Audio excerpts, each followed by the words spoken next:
My name is Nancy Hurt, or Nancy Bradshaw on the program, and I am your host for this afternoon.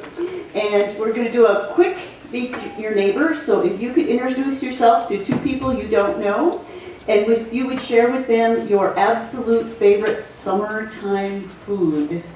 And I'll share you with mine, and that's pasta salad. It's like the bomb, and I tend not to ever eat it in the winter. So what's your favorite summertime food?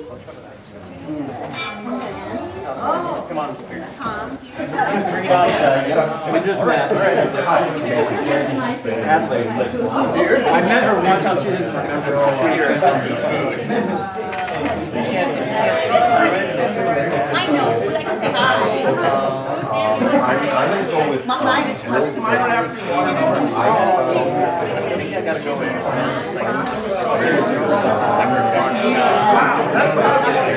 I don't know. I usually stick with everything here because I'm to make the slides, but you're welcome to join us. What's your favorite?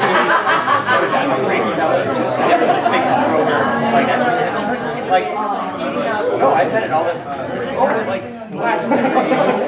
next time we did get together, and now my grandmother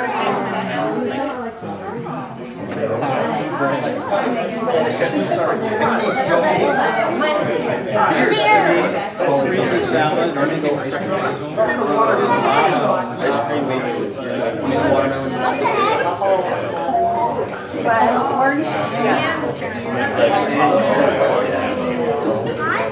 You can make it year-round.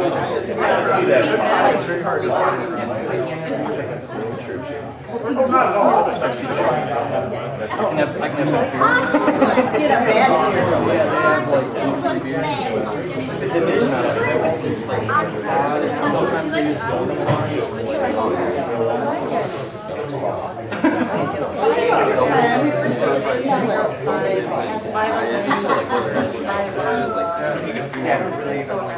Oh, well, never mind.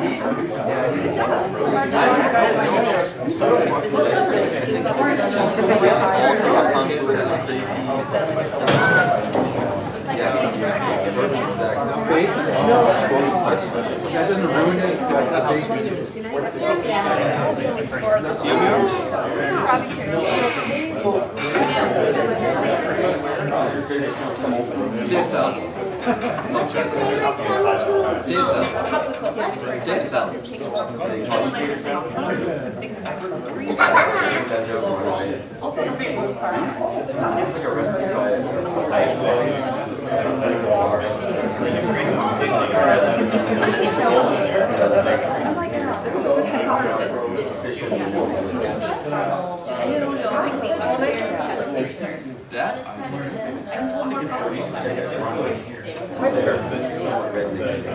Matthew.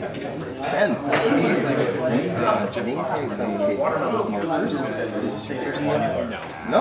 Okay. Well, welcome. We just started to meet your neighbors, so we got talking to what's your favorite summertime food? So find somebody you don't know. Yeah. I'm right here. But we can get a chair right. Oh, there's a chair right there. Oh, okay. Joe and Diane.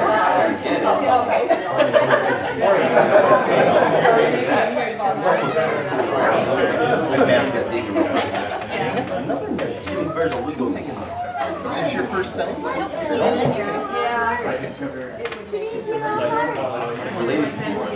So anybody here interesting sunshine dish that they haven't thought of before? We were talking about our favorite summer. The guy who does back No, he works.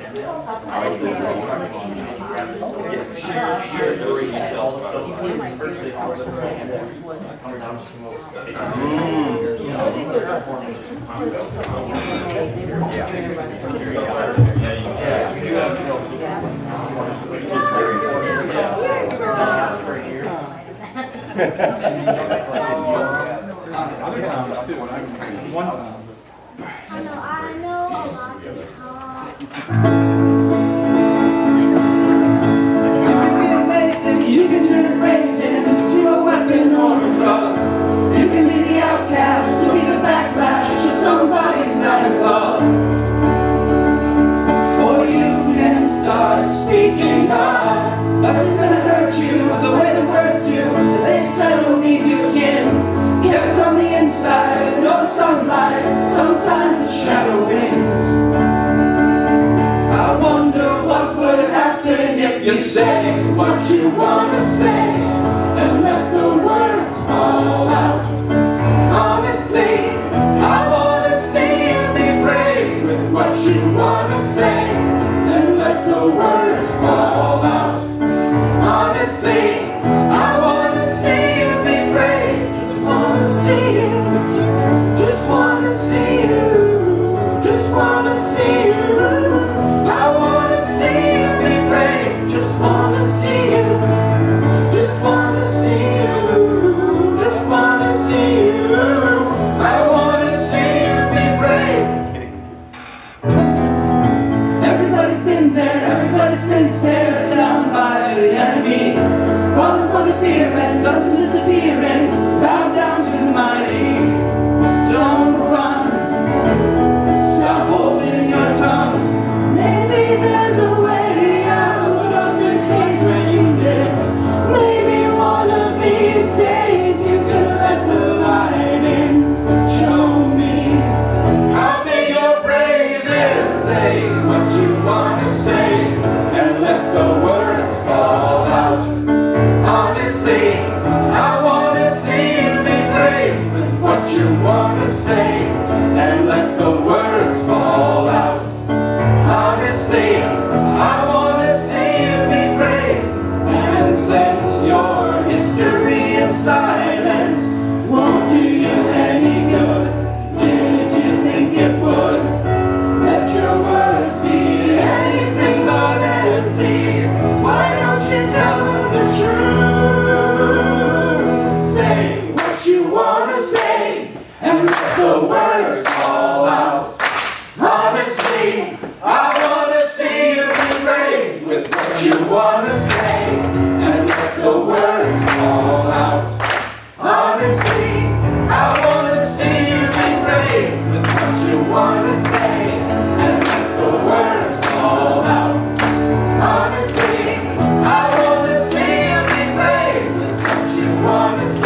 love, burning down love.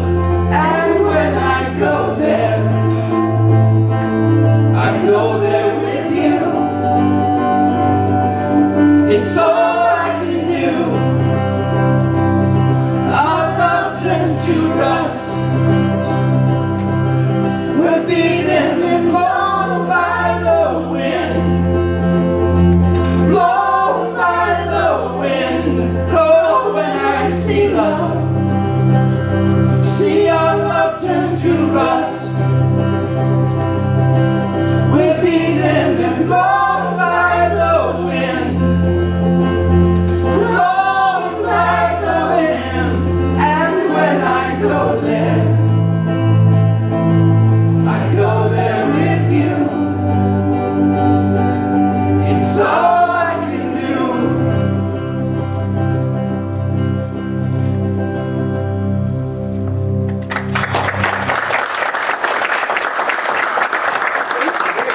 Awesome. Well, welcome to Sunday Assembly, and it's awesome to see everybody here. So how many are new first-timers? A few? All right. I will be brief on what Sunday Assembly is. Sunday Assembly was started by two comedians in England a couple years ago, I think almost, who decided that they wanted to bring in all the good stuff with church, but leave out the churchy part of it. And so our goal is to build community where everybody is welcome, where we can sing and have speakers, and we have social events also. So that's kind of our piece of what we are trying to do. And I'm just glad you guys are here. And now we're going to have a reading by Marie.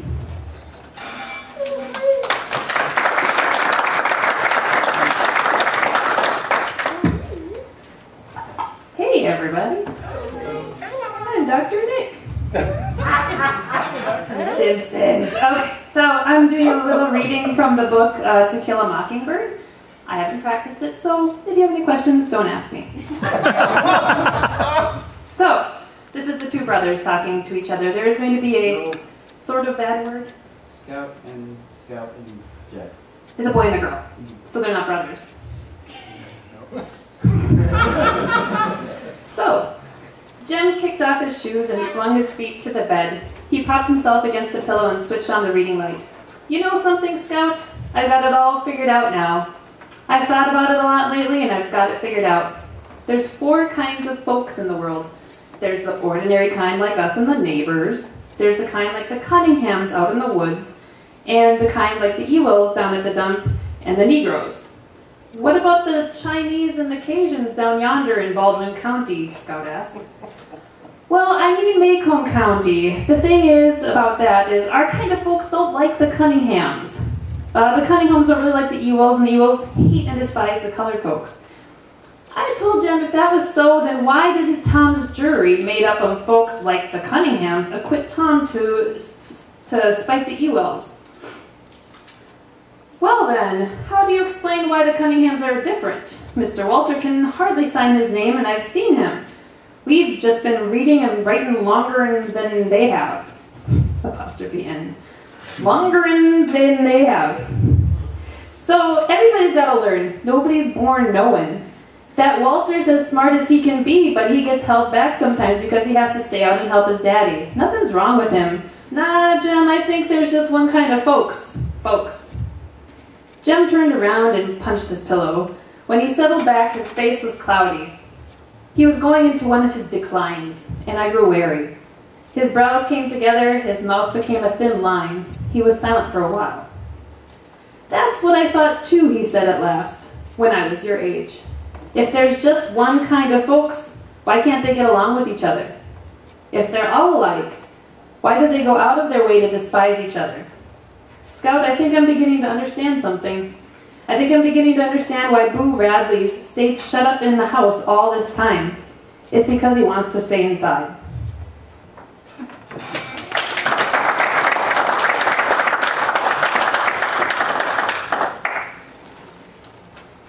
Thank you very much. And our speaker today is David Philip Norris. And many of you know David as the band leader here at Sunday Assembly. but you may not know about some of his nerdier pursuits, such as a Doctor Who scholar, Buffy neophyte, Star Trek buff, tarot and yoga enthusiast, Neil Gaiman, fanboy, not sure on that one, and I'm pretty nerdy too, and so many other things. He's also currently in his first year of graduate study at the College of St. Catherine's in library science, where he's specializing in archives and special collections. He's also active in the LGBTQ and atheist communities, advocating for equality wherever we need it. Let's give a hand for David.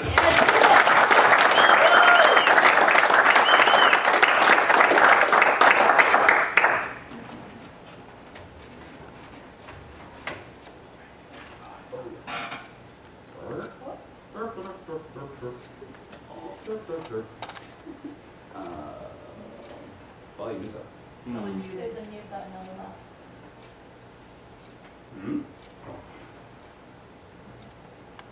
Is the thing on? Oh, it's muted on the bottom right. Technology. Has a mute button. I'm in the library side, not the information technology side. Okay. Now I'll give it a shot.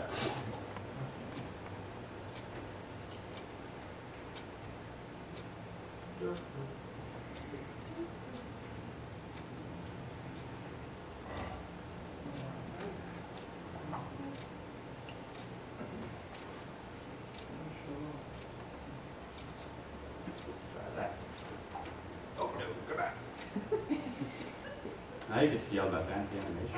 I am 45 years old.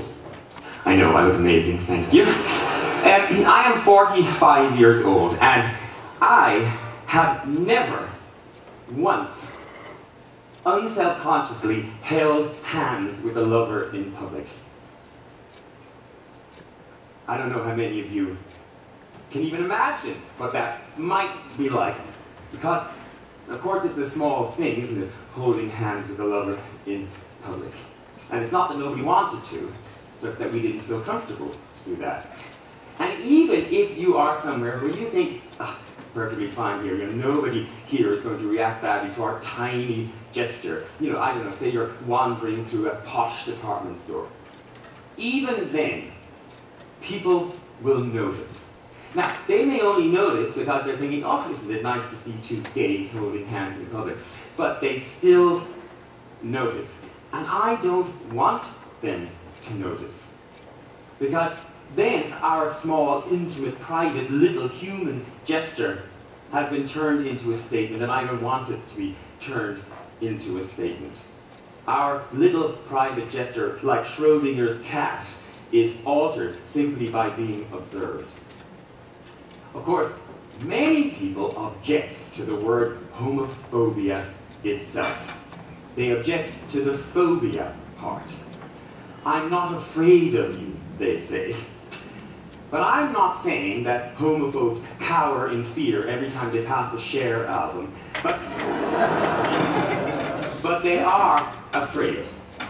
They are afraid of what the world will look like when it treats gay and lesbian and bisexual people with the same respect as everybody else. They are afraid that they won't fit in this brave new world of equality.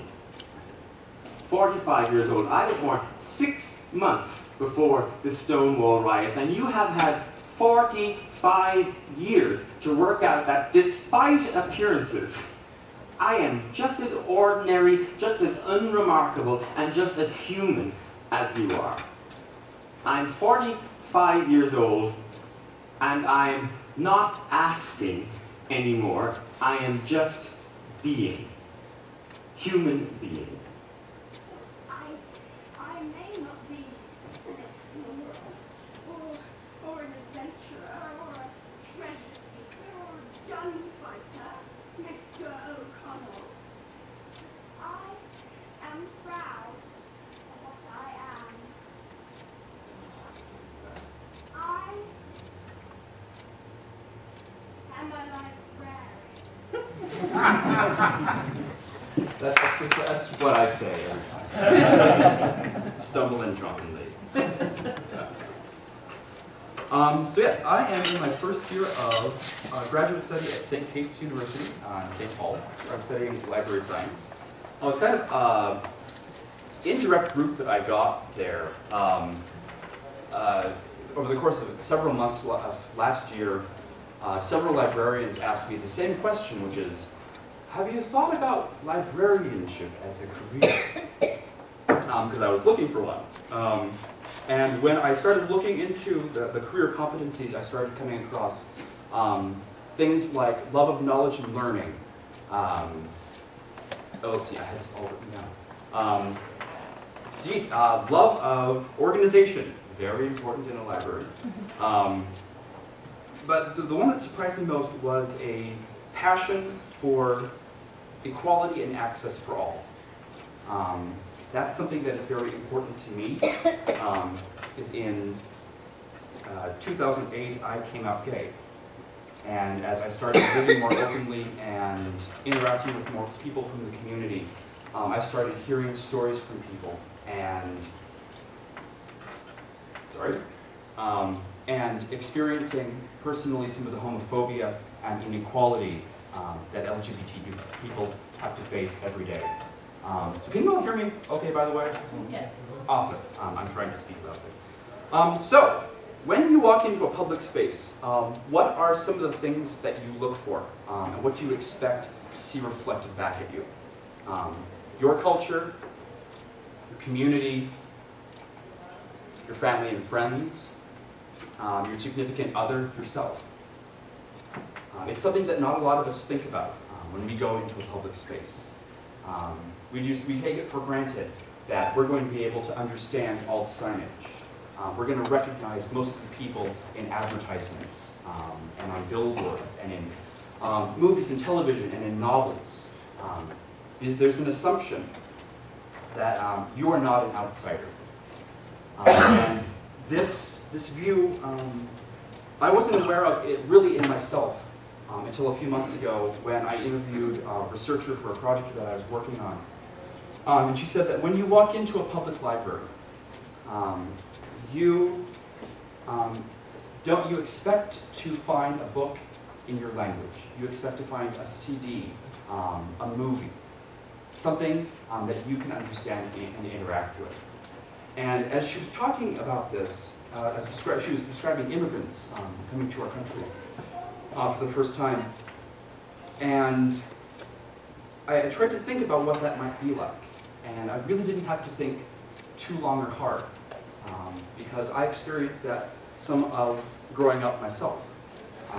I was raised in an evangelical Christian home and community, so you can imagine how proud my parents were when I came out gay. They were. But I have this distinct memory. I didn't have words to put on it yet. When I was going to the Roosevelt Public Library and walking through the stacks and looking for books, I had this distinct sense that something wasn't right, that there wasn't a place of belonging for me there. And the best thing that I can think of to describe it is, oh, come on. Yes, for the baby animals. The ugly duckling. So imagine if you were a swan raised only with ducks. You were going to the duck library and seeing every day books about ducks, books that reflected ducks, pictures on the walls, signs, verbiage that all reflected ducks. How would that make you feel if that were you? For me growing up, I felt like an outsider in my own community. I felt invisible. And I didn't feel like I really belonged. What was next? So this has been a really banner year, last couple of years for LGBT rights. We now have 36 states and the District of Columbia, don't forget the District of Columbia, with full marriage equality. Where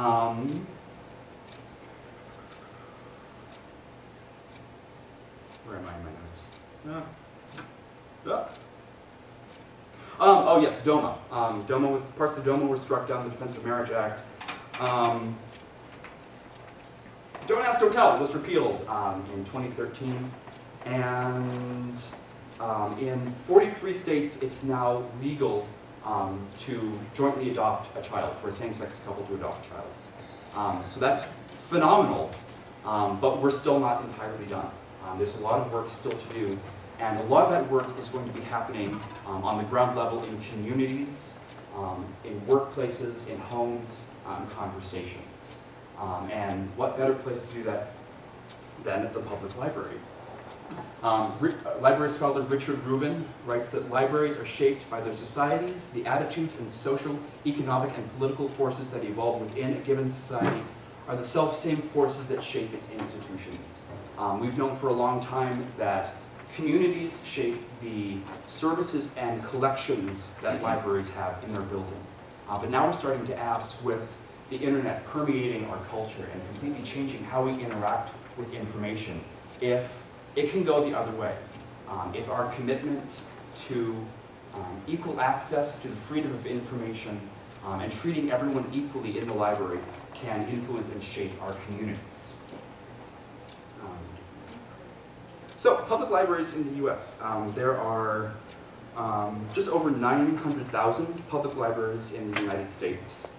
The first one that we think, 1731, Ben Franklin founded the Library Company of Philadelphia. It was more of a subscription library where members paid fees to check out books and participate.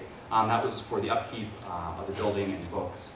But the first one that we know of, the first true public library, what we think of as a library, was founded in 1790 in the town of Franklin, that was named for Ben Franklin. And he donated 116 books to their new library instead of giving them the bell that they requested for their town hall. I don't know, I would love to have been in that conversation when they're like, I'm Ben Franklin and I'm going to give you 116 books instead of the bell that you wanted and asked for. They're probably like, thank you, Ben Franklin. So in 1876, so during this kind of in between that time, from 1790 to 1876, there were a bunch of different libraries throughout the United States. And there was not a whole lot of consistency in how they were run. A lot of the libraries had the books chained to the shelves, so you couldn't run off with them. So there was no checking out of the book. And you had to be shown to the book by the librarian. In 1876, the American Library Association was founded in Philadelphia. One of the librarians was Melvin Dewey of the Dewey Decimal System that we all know and love. And it was founded to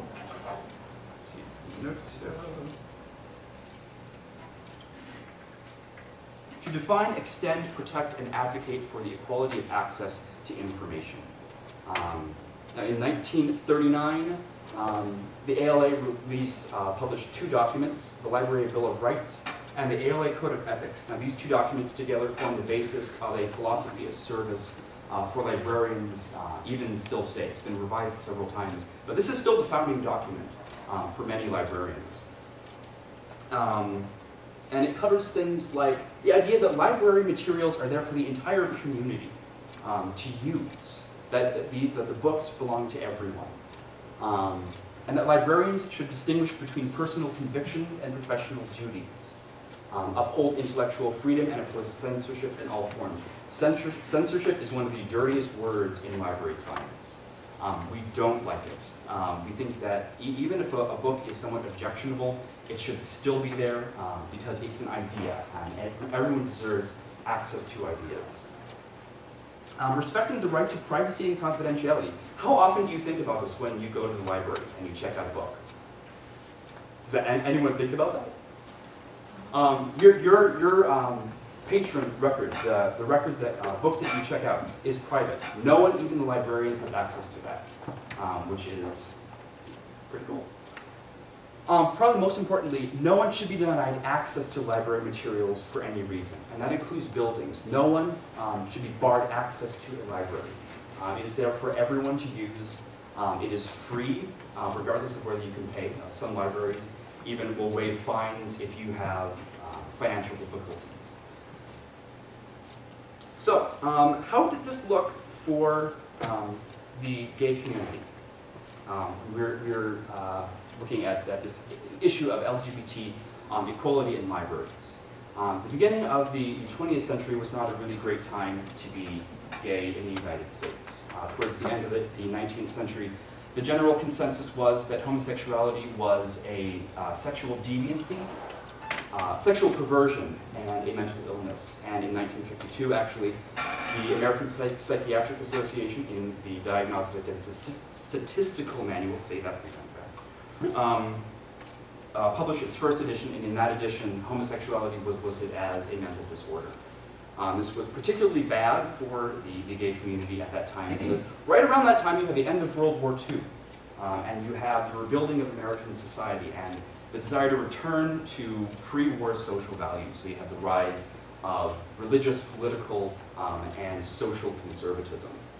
You also have the rise of Senator Joseph McCarthy, if you remember him, and his campaign to weed out communists and political subversives from government and from American society.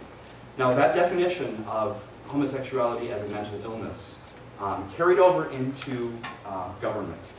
And there's actually a government document from 1950 that states that they think that homosexuals are emotionally unstable, they are sex perverts, that they have a weak moral fiber that makes them susceptible to Soviet seduction. They'll become Soviet agents for the Russian Empire or whatever. So what happened as a result of that was the FBI and the CIA launched a series of investigations into the private lives of thousands of American citizens who were suspected of being homosexuals. And if you were outed, as many of them were in newspaper articles like this, and in television, media, radio, you could be physically assaulted, you could be disowned by your family and friends, you could be fired from your job, you could even, depending on where you live, be sentenced to prison or even committed to a psychiatric institution. Not fun. So let's jump ahead to June 28th, 1969. Does anyone know what that date is offhand? Here it is. So the Stonewall Inn in Greenwich Village, New York, was a popular LGBT hangout place, gathering place. And like many gathering places like this, it was owned by a mafia family. So they had special arrangements with the police and the authorities to sort of look the other way a lot of the time. However, on the morning of June 28th, about 1:20 a.m., the police showed up unannounced and started rounding up patrons. Now, if you remember, this was a very bad time to be outed by the authorities. Like, bad things could happen to you. And we're not really sure what happened that night. There are some reports that a male officer tried to inappropriately touch a female patron, but the patrons, the crowd, fought back against the police. And this led to several days of street violence and protests, and it became known as the Christopher Street Remembrance Day.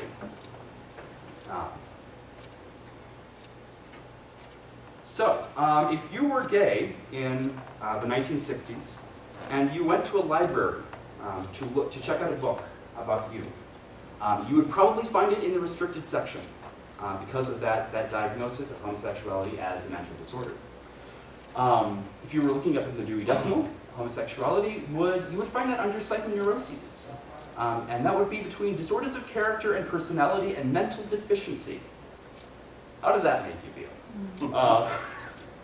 Library of Congress, if you look up lesbian, gay, homosexual, and a thesaurus, you'll be directed to abnormal sexual relations, including sexual crimes. You'll also be directed to see sexual perversion. So very special.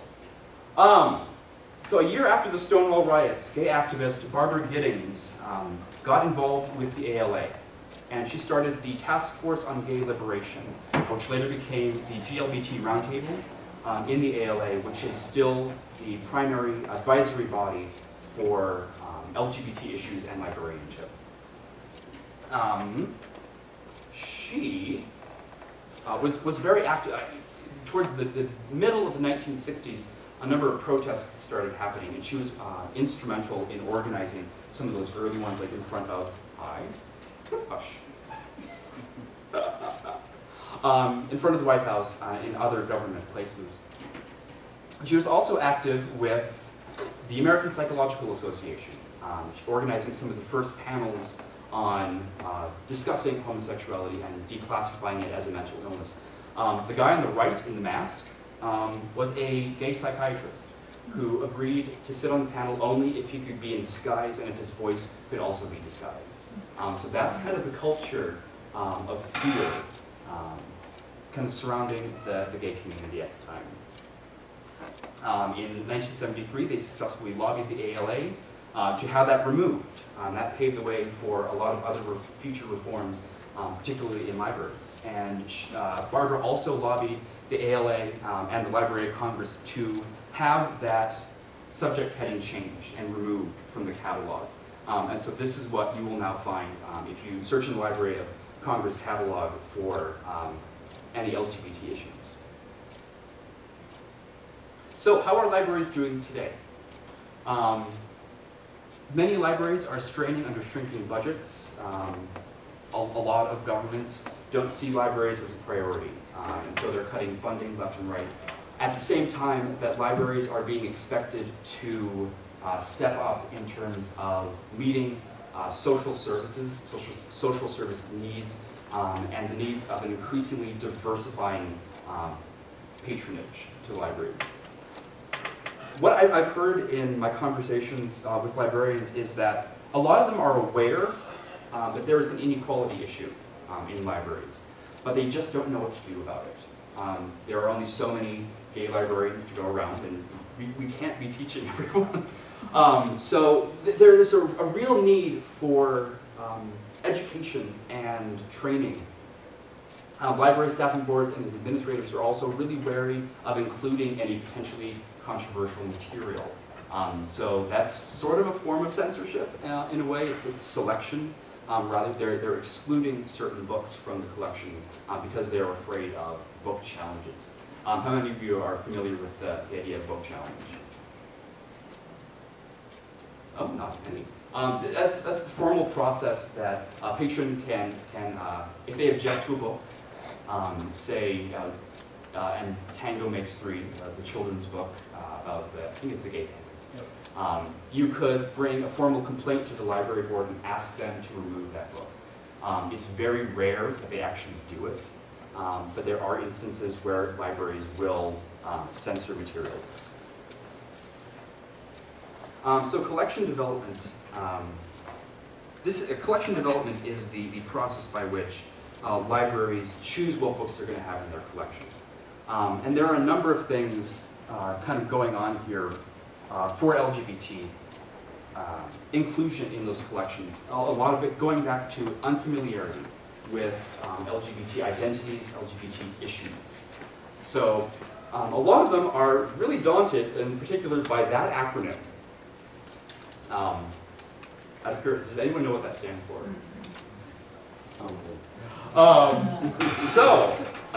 This is how a lot of librarians feel. This is the current iteration of the LGBT acronym. It is full. It's the full one. And each one of these letters represents an individual community. There is no such thing as a monolithic LGBT culture. So each one represents an individual community with its own culture, needs, and interests. So when a librarian looks at that and looks at the books that they already want to get into their collections, saying, okay, we have to balance the needs of this group over here and this group over here. How are we supposed to make room over here for LGBT books? Which is a kind of scary thought. So the alphabet soup. Most of us are probably familiar with the lesbian, gay, bisexual, trans, queer, and sometimes also questioning, you'll see. Questioning individuals who are questioning their sexuality or their gender identity. You will also see I for intersex, individuals who have both male and female sex characteristics. And A, asexual, those who have little to no sexual drive or interest. And ally, heterosexuals who are champions for LGBT equality. So to cover a few of these identities and to really drive home like the challenge for librarians now is you have a word like this, trans, with the asterisk. And that asterisk stands for all of the possible different identities within the trans identity. So you could have someone like Laverne Cox, who's a trans woman, Chaz Bono, who's a trans man. You also have Eddie Izzard, comedian, who's a transvestite. And I love what he said when he was asked about why he buys women's dresses. And he said, they're not women's dresses, they're my dresses. Which I thought was a really great response. Queer. This is an example of cultural reappropriation. Something that happens a lot in the LGBT community where we'll take a slur, something that has been negative, lobbed at us, and turn it into an identity, sort of as an act of defiance. Queers are sort of the gender anarchists of the community. And it's important to note that queer can be both a community and a label. You could have a queer gay man as well as a queer heterosexual man. So there's a lot of overlap between these identities. I like David Halpern's definition, that it's whatever is at odds with the normal, the legitimate, dominant. There is nothing in particular to which it necessarily refers. It is an identity without an essence. So you have Janelle Monáe and David Bowie, both blurring kind of those lines between what we think of as gender. And gender itself, I like that. So there's the acronym. So yes, one size does not fit all. And that's something that librarians really have to take to heart when they're thinking about including LGBT books in their collections. Things like sex and gender. Those are two different things. Sex, your biology, your biological male or femaleness, and gender, what society tells you about your sex. Gender identity, whether or not you agree with that gender, how you choose to express that, and even sexual orientation. The sex or gender you are sexually or romantically attracted to. None of these things are mutual. And these are the things that librarians are now having to think about when they're coming up with their policies. They're coming up with programming for LGBT people. I like this particular quote. Libraries are really kind of a democratic experimental ground where we really put that idea of equality to the test, where you could have, say, like the Hitler Diaries in the same collection as the Diary of Anne Frank. And those two things can exist in the same building and possibly in the same section. And it's that ongoing dialogue that we're having that I think the outside world, the world outside of the library, the community could really take to heart. So, just to kind of wrap it up, on a really practical level, what are some things that patrons can do? One is use your public library. One of the things that library administrators, that city administrators look at is traffic and usage of libraries when they're determining funding. One of the things that I hear a lot from librarians is that there's a lot that they would love to do, they just don't have the budget. So if there are more people using the libraries, that's going to send a signal that these are important places that we need to invest in. Another thing, encourage a librarian. Going back to those book challenges, librarians hear a lot of that. I don't like this. This book should not be in this collection. What are you doing? Like, children could see that. Yes, children should see that. So, letting a librarian know if you see a book in a display that is really promoting equality, let them know about that. You can also attend a board meeting. Everyone loves library board meetings. I do. But letting them know what you think. and that you value equality in the library and in the community. Those are just some really practical, on the road kind of things you can do. But probably the most important thing that you can do, that librarians can do, is staying curious. Because the more curious we are, the more barriers that we break down to marginalized communities, the greater access there will be for everyone. So that's all I have. Does anyone have any questions?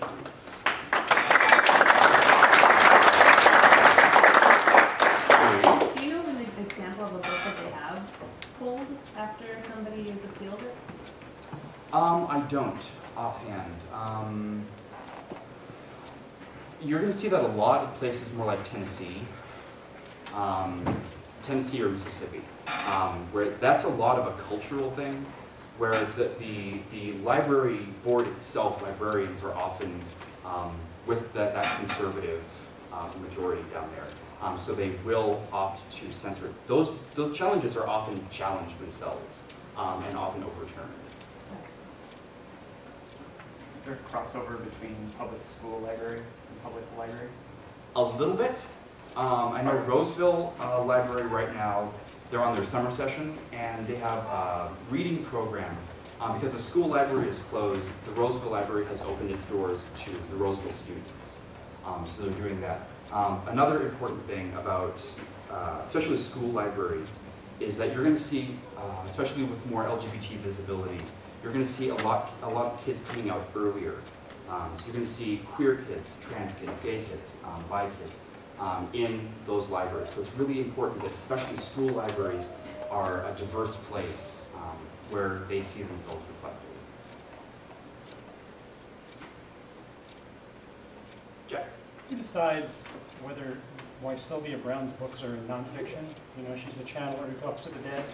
Stuff like that. Is it just the author decides whether it's true or not? No, that is actually the Library of Congress that determines that classification. Just curious. I will refrain from commenting on that, but I'm right here with it. It's something we need to address. Would you recommend the Quatrefoil Library as a good resource too? Yes, I would. However, there is a danger of segregating LGBT materials in a place like the Quatrefoil Library. The Quatrefoil Library is amazing. It's the largest LGBT specific library in the country. It's here in Minnesota. But LGBT materials are not just there for that community. They're also there for the community as a whole. Because books are a place where you can experience other identities, other points of view. So it's really important that there's a mix. I don't think you mentioned what the P was at the end of the line of acronyms. Pansexual. Okay. Yes, that's a sore one for me. Because there's LGBT, there are identities, and then there are ways that you choose to live. There are some people who that's just their romantic orientation. Multiple people in a relationship, that's okay with them. I go back and forth on it personally. Joe. What is the state of diversity among librarians? I go to libraries all the time in Minneapolis. I see pretty much all white. Yes. That is a huge sore point for librarians right now. Probably 80% of librarians are white. No, it's larger than that. It's more like 90. 80% of librarians are female, and 20% are male. And so there's a huge racial, sexual diversity problem. And that's one of the things we're going to be talking about in San Francisco at the American Library Conference, is talking about how to diversify our libraries more. Percy, you had? I was going to say, isn't homosexual an attraction to all variety, and then polyamorous is multiple? Oh, you're right, I'm sorry. So, you are right. Okay. That is correct. There's with pansexual, there's some debate over whether bisexual and pansexual are the same thing. And we're not really sure. Well, pansexual includes trans, like attraction with trans and Yep. transsexual. Well said, sir. Any other questions? Okay, so I'm going to bring the band up.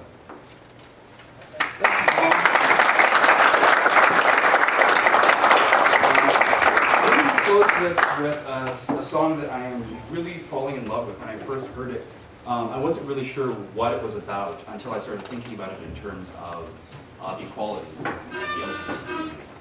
So, how many of you know this song, by the way? Heard it? Yeah. Some breasts. I'm a big fan. So, it's pretty easy to pick up. We're going to have a little call and response section towards the end, so if you're like, oh, you don't really want to sing it, you can jump in.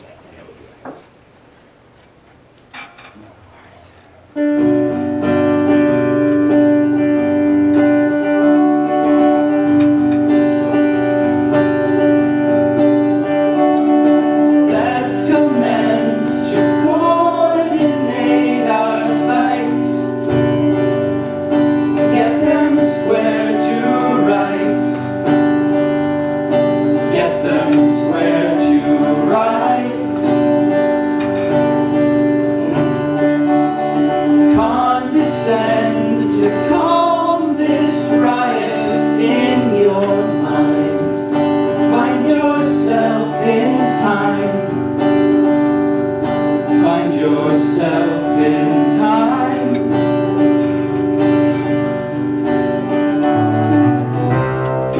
I am waiting, should I be waiting?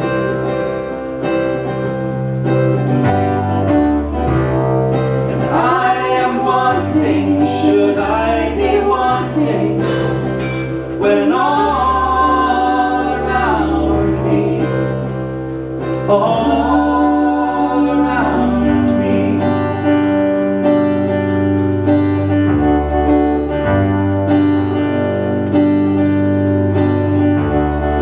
document the world inside your skin,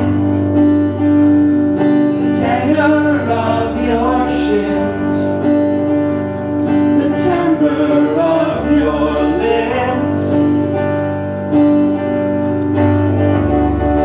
Now commence to kick each brick apart, to center on your heart,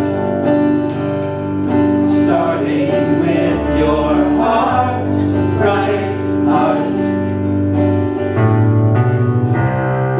I am waiting, should I be waiting?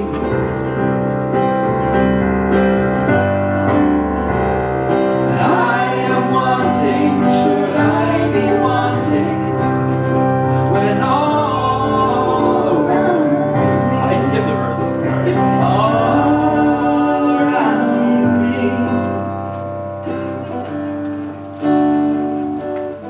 Okay, so here's the call and response. Is the sunlight? Is the sunlight? Is the shadows? Is the shadow? Is the quiet? Is the quiet? Is the work? Is the work? Is the beating heart? Is the beating heart? Is the ocean? Is the ocean? Is the world? Is the world? Is you? Is you? My sweet love. My sweet love. Oh my love. Oh my love. And the light, bright light. And the light, bright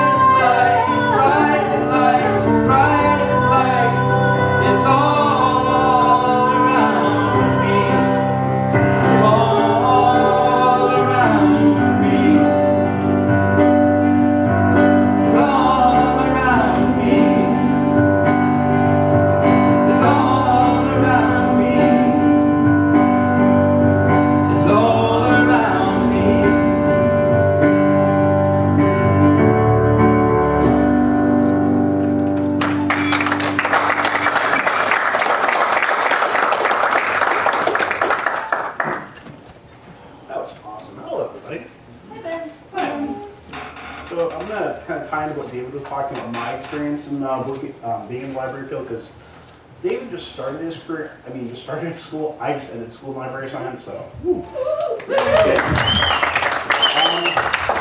of the things we talked about in Sunday Assembly is wondering more, and today that's why I like to talk about wondering more, and how it relates to my educational journey in library science.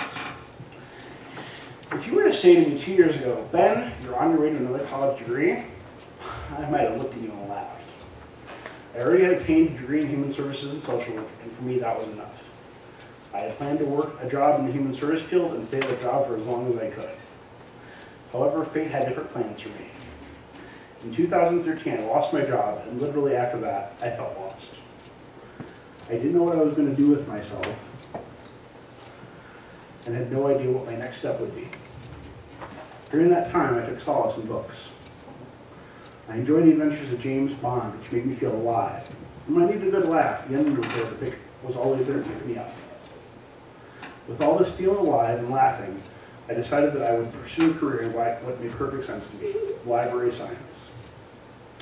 So with a sense of humor and adventure, I enrolled in the Library Information Technology program at Minneapolis Community Technical College. I thought to myself, this is going to be great. I get to read a whole bunch of books and learn how to check them out. And read a whole bunch more books. This was not to be the case. Being a librarian isn't just about checking out books and reading books. It's about understanding the job of the librarian. What is the job of the librarian? It is the job of the librarian to give information to the patrons no matter what the librarian considers offensive or controversial. It is the job of the librarian to understand that censorship just isn't a word. It's a process where books are taken out of libraries because someone finds something objectionable that you or I find normal. And it is the job of the librarian to find ways to teach the ways of the library to someone who is just learning about the library. During this process, I learned that learning about the library is learning about yourself and how you relate to patrons and material with it.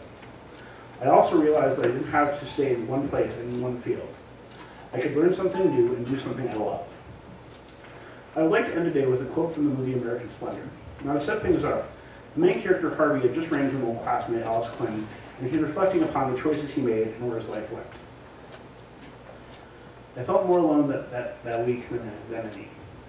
Sometimes I'd feel a body lying next to me, like an amputee feels a phantom limb. All I did was think about Jeannie Gerhardt and Alice Quinn, and all the decades of people I had known.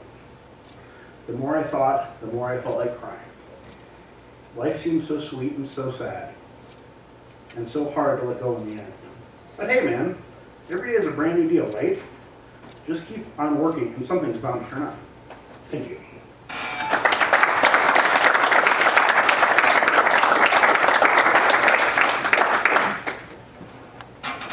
Thank you very much.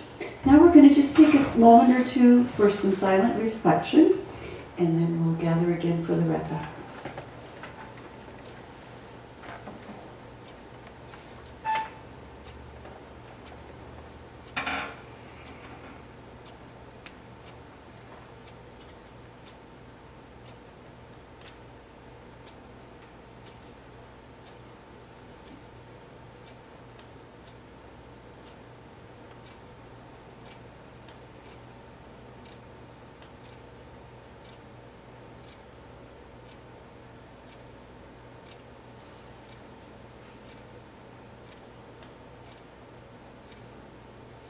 Okay. Well, I have to say, I'm never going to see the library in quite the same way. And I have to say, for a lot of groups and organizations, I would love to see them to incorporate more of the library piece, even if it's offensive to someone, that they still provide that service. And I think, I know some of the blogs and stuff I've been reading, then hearing more and more situations where people are choosing not to do their job because it's requiring them to do something they don't find acceptable. And I just think that the library is a good example of an organization saying, no, whatever the patrons ask for, I'm going to go work to give them that, even if it's against my beliefs. And again, I wish more people would embrace that. And that was really neat to see. Just overall, I was struck the equality piece. I know the beginning talking about feeling the freedom to express one's love with somebody, and it is something I cringe when I hear that people aren't able to do that. I still remember being on a vacation once and running into a woman, and she had a dog, a Westie, like we had, and we were chatting, and she freely said, "I'm here with my partner," and I just remember thinking that was so cool. And yet, kind of like the speaker said, it shouldn't be cool. It should just be okay. It should be nothing. And yet, you know, we're still working on it.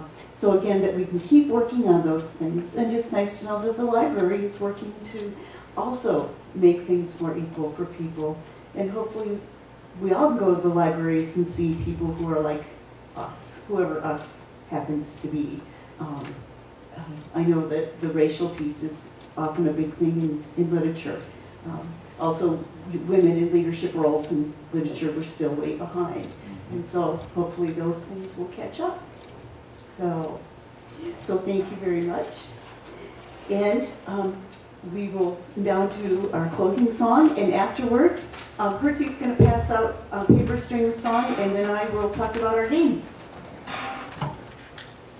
Oh, I'm sorry, announcements. I'm sorry.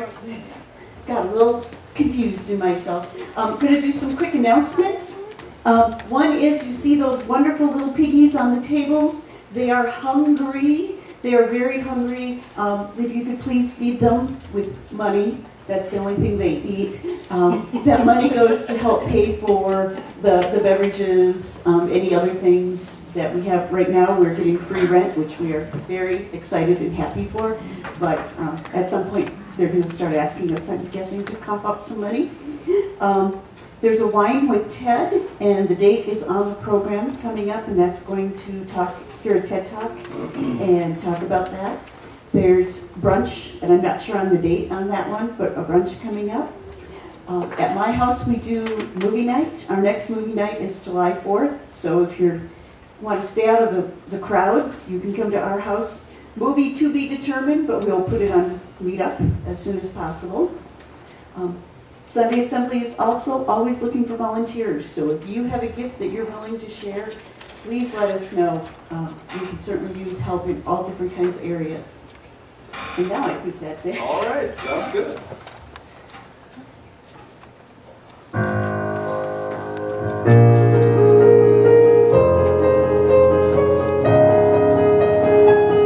You don't want to feel like a plastic bag drifting through the wind, wanting to start again. Do you ever feel so paper thin, like a house of cards, one blow from caving in? Do you ever feel already buried deep, 6 feet under stream, but no one seems to hear a thing?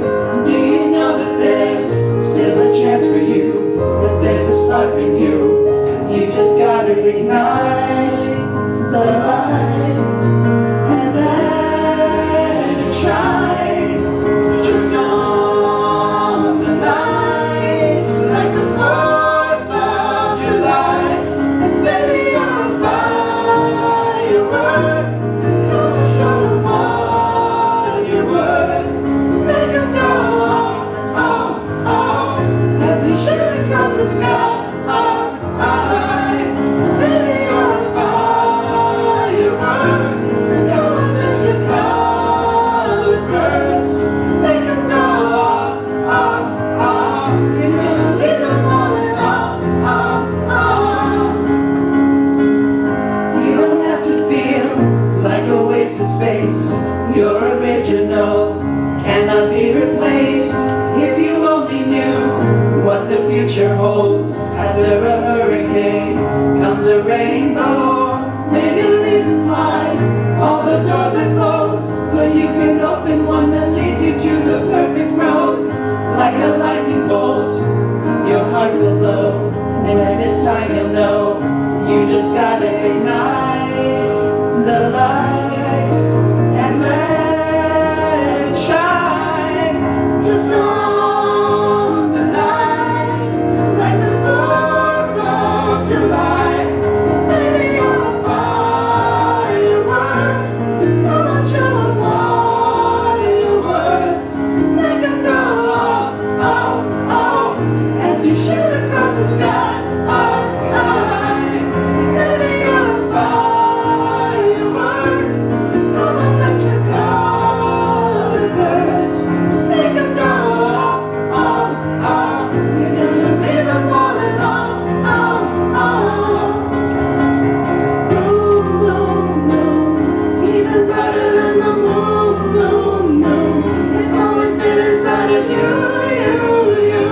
And now it's time to let it through. 'Cause baby, you're a firework. Come on, show 'em what you're worth.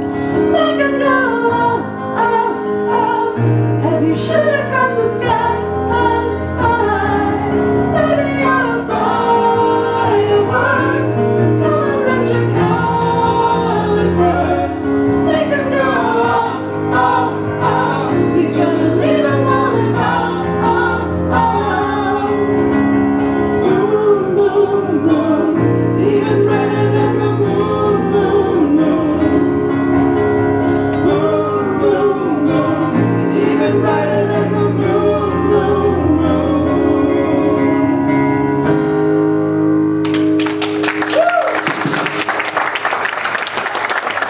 Thank you very much to the band. Awesome. All right, in front of you, you have a blast from the past, Mad Libs. So if you could connect with somebody, somebody you don't know or don't know real well, that would be awesome. But please fill out the one side and enjoy reading on the back. And while you're doing that, also please enjoy, we have awesome treats and some tea or some kind of wonderful cold beverage. So please help yourself to something and enjoy the Mad Lib.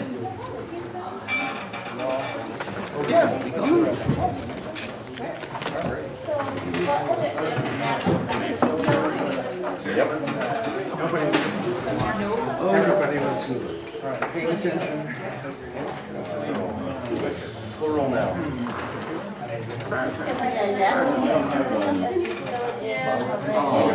Poor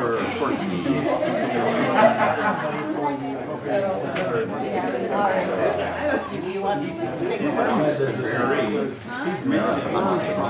All right, just fill them in.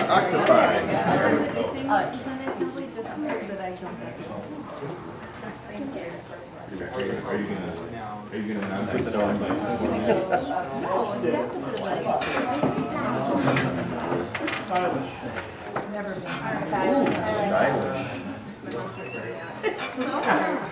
Non-conformity sign.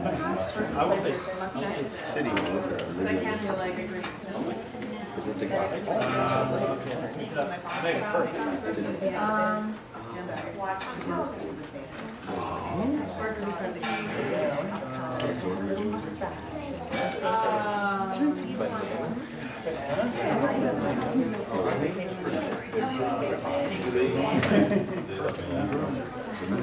Everybody just fills out the price.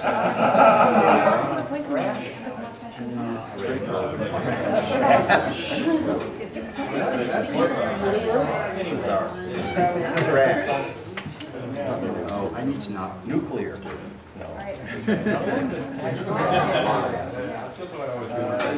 This is usually the kind of time this is like naughty. We'll go with something.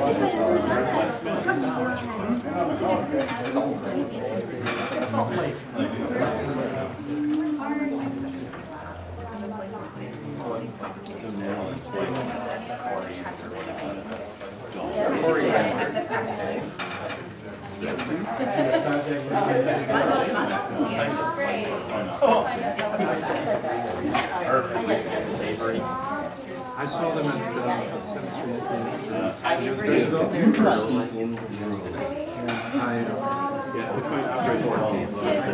heard much of her solo material. To be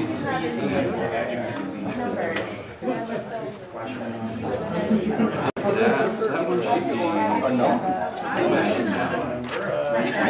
We could go 5 or 42. Dresden. That's very true. Yeah, 42. I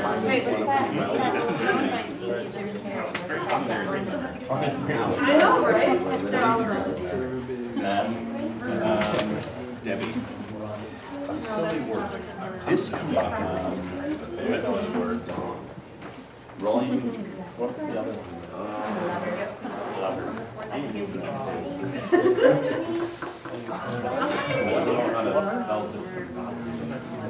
Just like it said.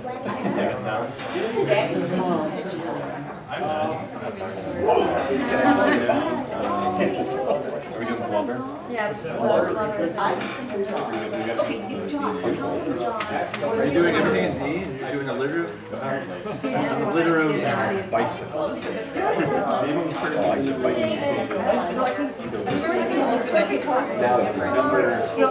you seen it? The guy? Yes. Silly word. Okay. Lint.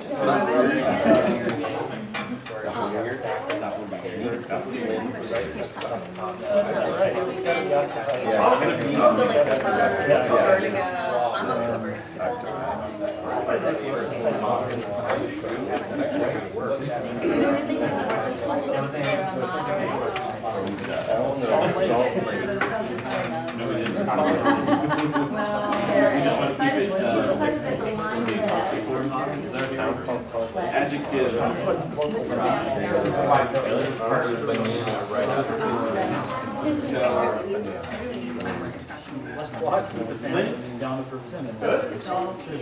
Let's thrash.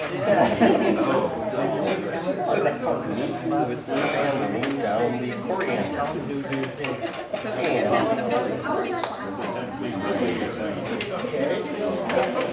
They're a modern. Should be 23 feet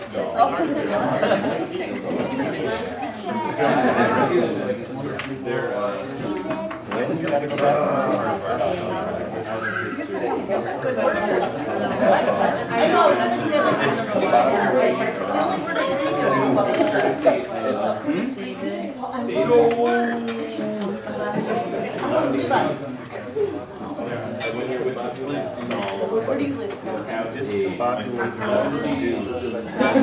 Long one. Oh, you have no idea.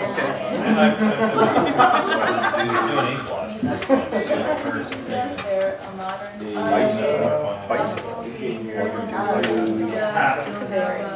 So would you like to read yours? Yes. Here, we'll start with you. Still a minute.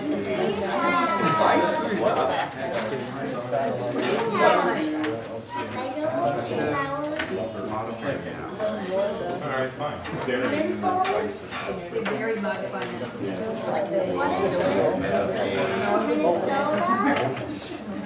I see what you're having. In this situation, yes. Okay, so what you didn't know is one person from each team has to go up and sing it. No, I can't because I'm the. That's right, because I'm the producer. So I can't. It would just be. Oh, that's like a good process.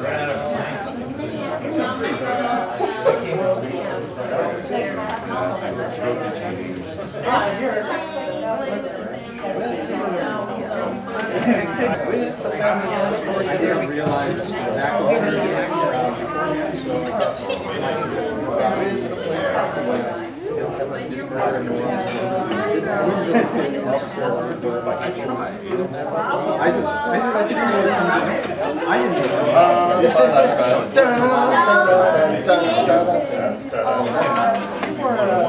So it wasn't really recorded in Yes. That would be a good idea. Well, and I'll admit, I typed this up and I purposely typed this on the back side so you can see what you were going to finish with. It was on one side and I thought, that's not right. I don't want people to see. Oh, good idea. David, Jack has a great idea. We're gonna vote on which table has the best song, and then the band is gonna play it. Okay. Oh, now we have to do I haven't done that. Yeah, you just screwed her strategy. Yeah, now we need a judge. I thought you meant that. I think he meant. All right, let's do it. Let's do it. We have tea. Okay, Somewhere. let me read yours. Flint Garden Gnomes meet the Flint Garden Gnomes. They're a modern plant family from the town of Norlis. Yeah, let's do that. They're a Badger right of history. You'll have a number. Oh, I think Let's poop with the family down the executive transvestite. yes.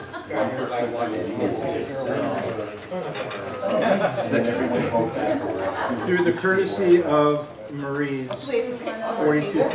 Oh, you guys did separate. Okay, so you just did this one. So you guys collaborate? When you're with the Flint Garden Gnomes, you'll have a what's this word? Slutty bark. Slutty bark. That's a proper noun. That's a proper noun. But it can You have a flirty bark fast murder. You grandpa monsters. You'll have a flippant old grandpa monster. You can do mine. Flint shirts. Meet the Flint shirts. They're modern garish. The town of Copenhagen. They're a platypus right of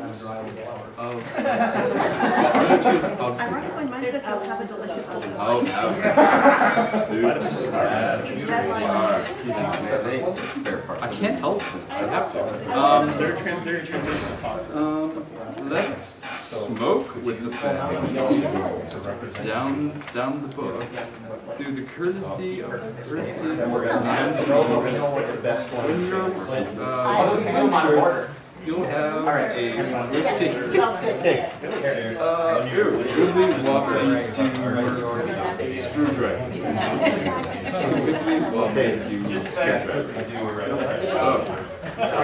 Keith, you're killing me. Hilarious. Oh, I'm not. Check 1, 2. Okay. Okay, this is impromptu continuation of Sunday Assembly. You're making faces at me. I'm worried. Why are you worried? Okay, don't be worried.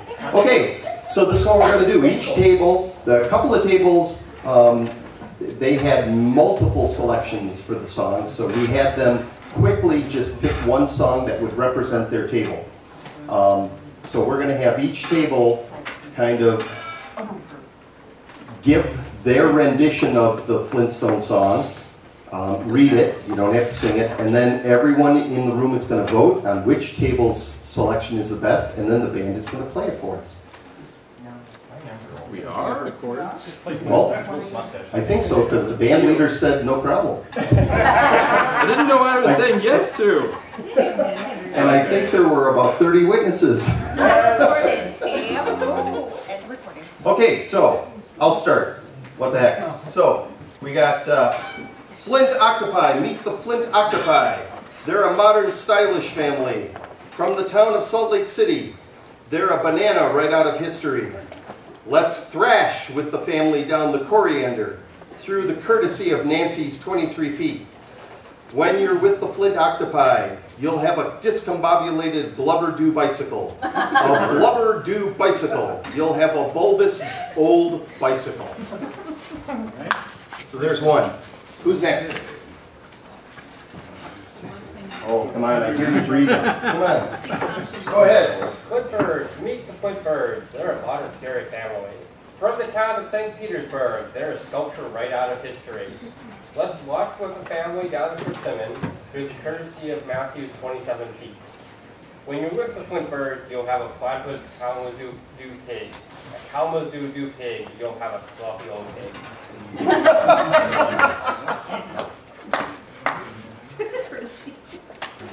She nominated herself to go next. Go, Ritzy. Oh, Hershey, you are still collaborative effort over Oh. here. We are going in the true spirit. We don't have all day. How far are we? But this table needs to go. Yeah. Flint Ducks. Meet the Flint Ducks. They're a modern smelly family. From the town of Detroit, they're a tree right out of history. Let's dance with the family down the bar through the courtesy of Jacqueline's 7 feet.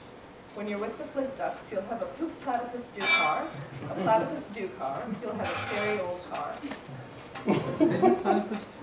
Yes. They're one of my favorite animals ever. Tom, your table? Tom really wants to read his. Oh, he really wants to read this. Okay, can I see this in that way? Okay. Flint Shirts, meet the Flint Shirts. They're a modern garage family from the town of Copenhagen. They're a platypus right out of history. Let's smoke with the family down the book through the courtesy of Hershey's 9 feet. When you're with the Flint Shirts, you'll have a wibbly wobbly do screwdriver. You'll have a hilarious old screwdriver.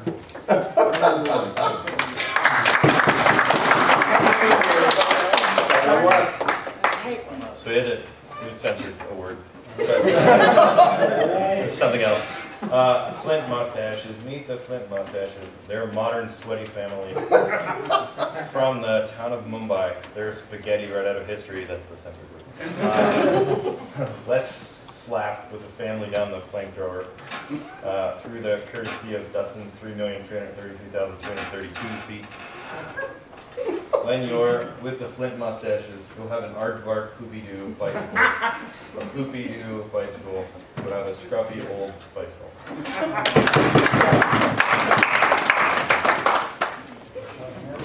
Yeah. Show of hands for, we'll just go by table. How many people felt that the Flint octopi was the best? Raise your hand. Which table? That would be our table. Oh, okay. Thank you. My reading. No? Okay. Okay. How about Flint birds. the Flint birds? Sorry. Got a vote! Woo! Hooray! How about the Flint ducks? 3, 4 votes. 5 votes. Oh, we're getting up there. We got 5. Okay. Flint shirts. Ooh. 1, 2, 3, 4, 5, 6, 7, 8, 9, 10, 11. We got 11. And the final one, the Flint, what was it? Mustache. Mustaches. 1, 2, 3. So, Flint shirts wins.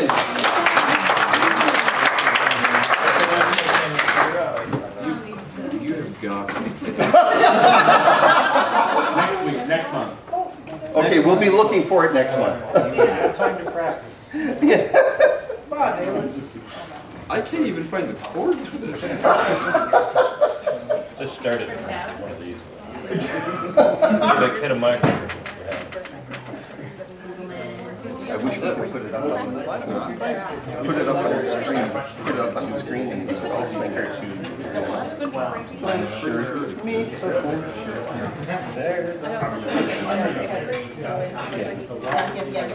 Wibbly wobbly. Oh, wow, this is an LA's way. Logistics. I don't even know the song. Never say yes to those. I know that one. Yes.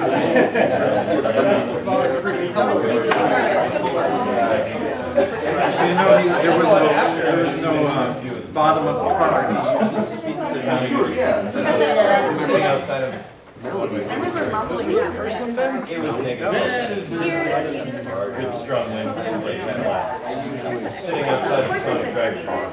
I don't think they actually. I usually heard the music without all the lyrics. Usually, they would just sing part of the lyrics. I have heard all the lyrics before.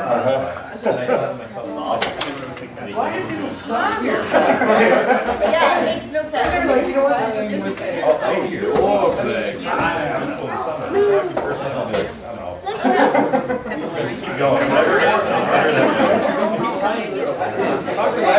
We're going that way.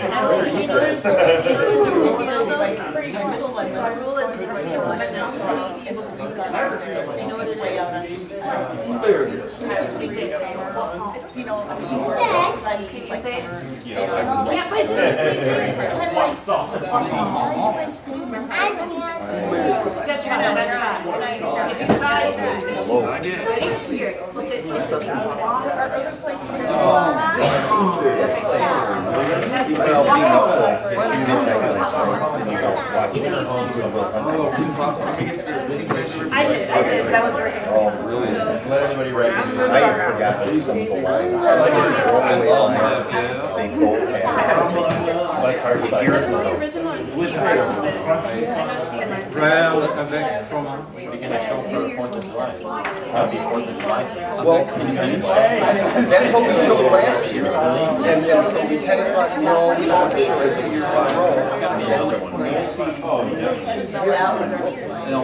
2 years in a row. Nancy, it happens on the 4th of July. It doesn't have anything with the... Okay, well, let's know. You gotta learn this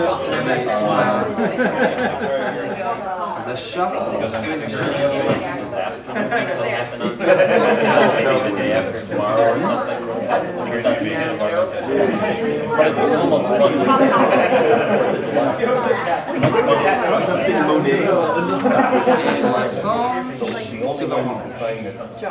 Jaws. That was because it happens on the 4th of July. It's all about that. You gotta get a bigger boat. You son of a... The perfect host is another one I want to do. The perfect host. David, like, yes. isn't that just great? He is like,